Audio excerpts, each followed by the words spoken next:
Web 3.0 Governance and Infrastructure. Thanks, everyone. So I think we need to start with a Web3 kind of definition. So it's kind of what does Web3 mean to all of us? And if I just go across the panel, just to give an overview of, your perspectives or where you see what Web3 is, very briefly, just to give an idea on what we're going to discuss regarding the governance and the infrastructure associated with it. Okay. So I think that today, at first, it's still a difficult question. What is it exactly? Because it is a new type of internet, and to really understand what is it, we need to compare it with Web 1 and Web 2. In Web 1, it was just static pages, static content, and fully centralized system. In Web 2 era, people start to do social engagement, but still it was centralized. And today we see that internet become decentralized ecosystem where we become owners of our content, where we can do different decentralized systems that operates seamless and governments on the user side.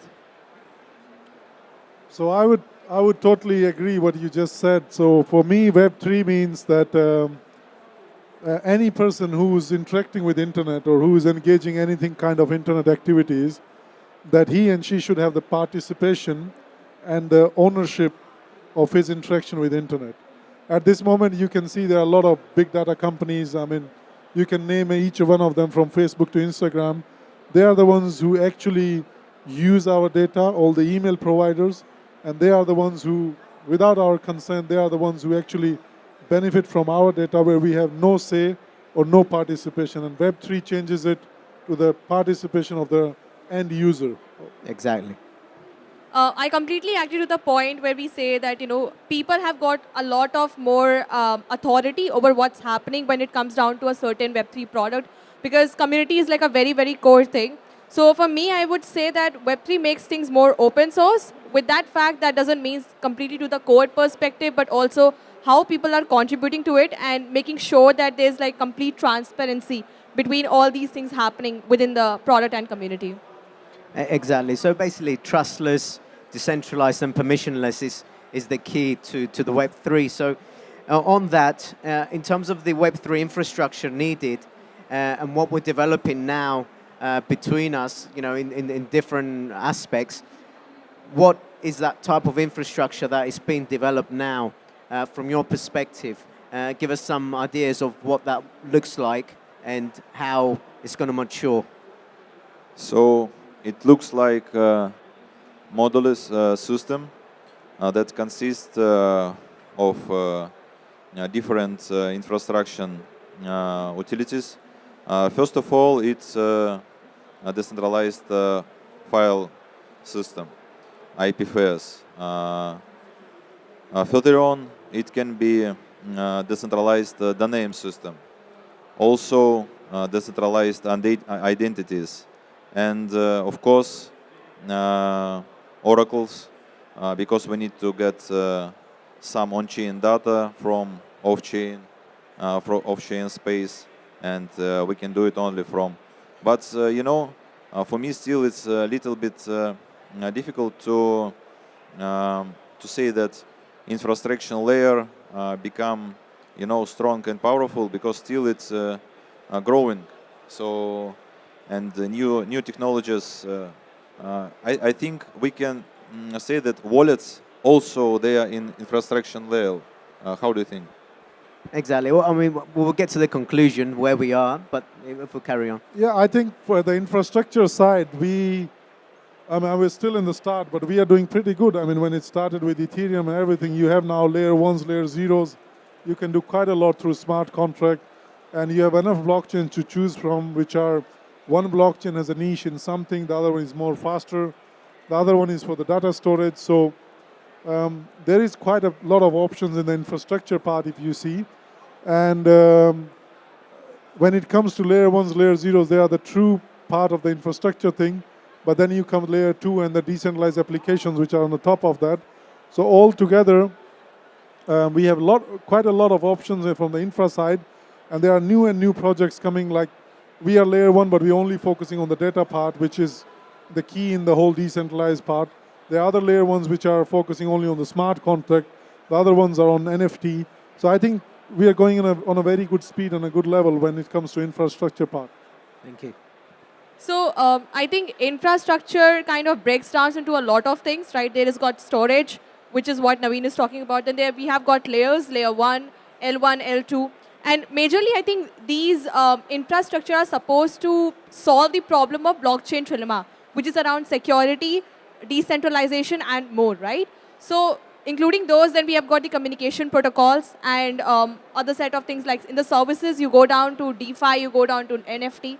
So there is a lot of breakage and a lot of things kind of uprising when it comes down to the infrastructure point as a service and even as like, as a product. Okay, thanks very much.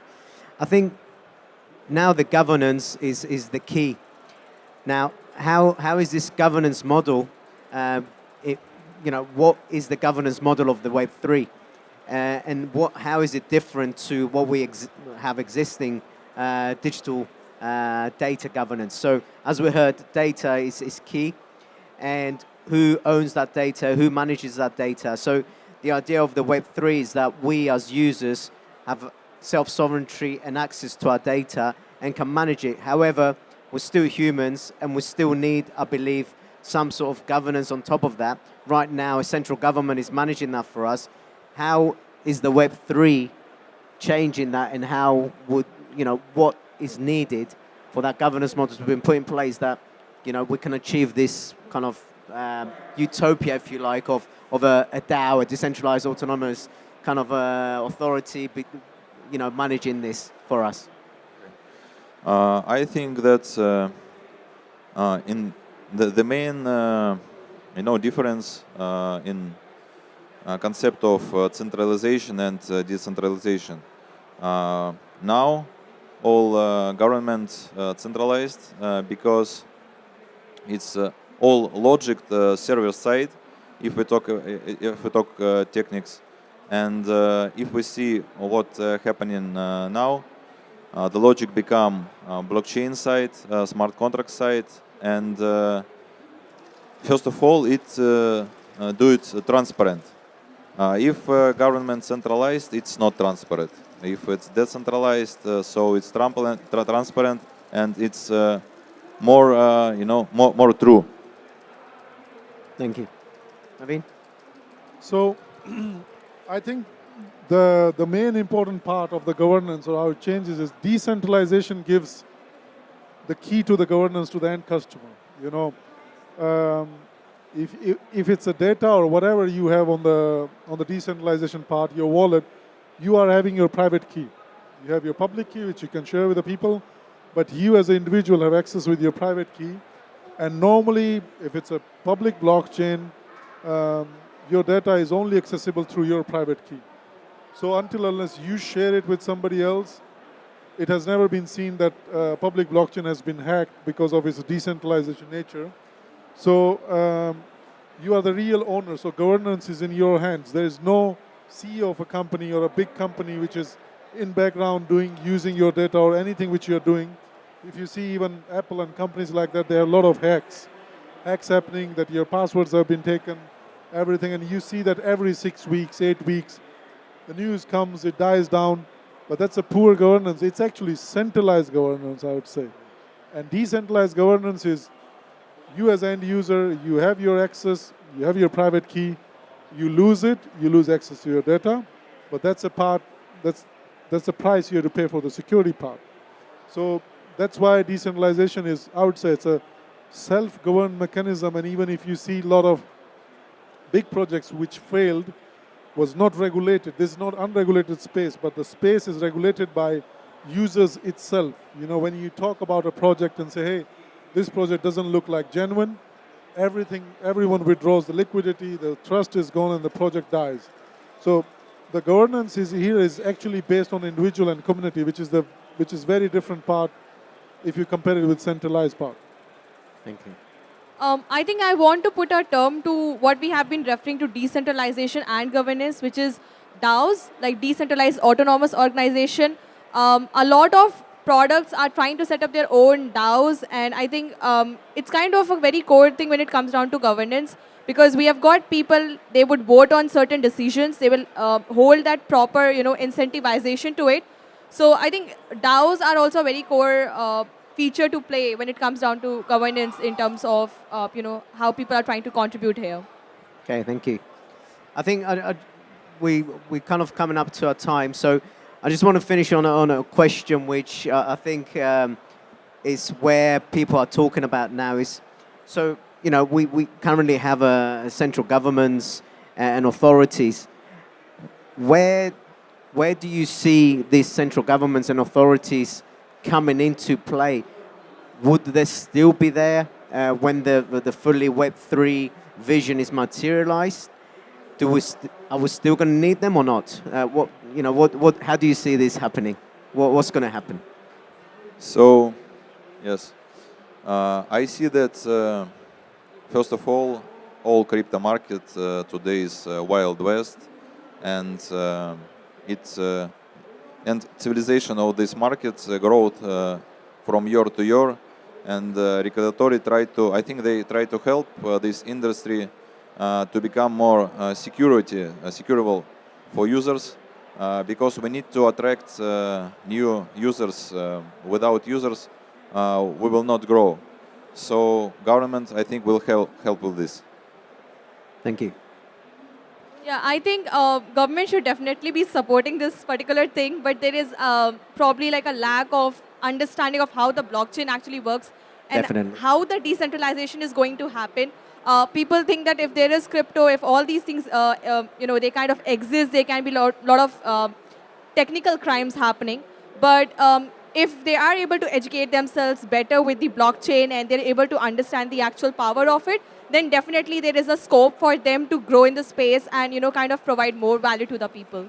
For sure, there's lots of fear there, I think, both from government and also from kind of central banks, etc., around the crypto space. So, Naveen? I would say, we are still in the very start of this momentum, but what they have realized is that it's such a strong community. I mean, you can see how many people are here, and everywhere we go, and there are hundreds of these conferences happening around the world. If you see the trading volume of the assets, digital assets on the tokens, they have realized that this is unstoppable, what few guys have created. But I would say we are still very early. It's like internet in 1980s. So we are still very early, and I think the next 5 years are going to be very important years from the government side, from the regulatory side, from self-government side also, when you see a lot of exchanges going down and up.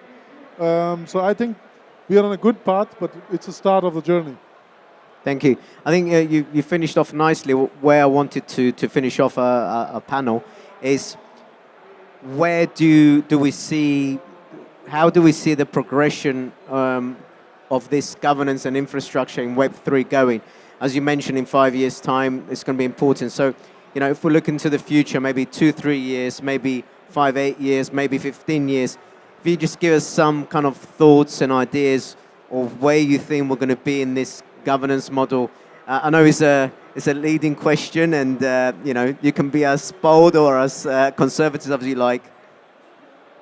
You want to start, Rich? Okay, I think in terms of the governance model, we are still kind of experimenting with the things that exist. Recently, the quadratic voting system kind of came in, where people are trying to vote for projects and how well they are doing. So it's like a test and try and run that how things work out well for the models that we are kind of producing for the people to use. Thank you. So I think that after 15 years of growing, we can see that some blockchain regulatory from governments can become, together parts of something big thing. Thank you. I think, the beauty of this journey is that we don't know how it's going to come out, but we are on a good course. Okay, thanks. I just want to finish on that. Thanks very much. I think the governance is definitely key because ultimately we should be in power of our data, and right now we're not. So for me, the biggest benefit of the Web3 or what we're getting to is that we should be the owners of our data. We're close to that, but hopefully in the next 5 years we will achieve that with the infrastructure as well. Thank you very much. Thank you, everyone. Thank you.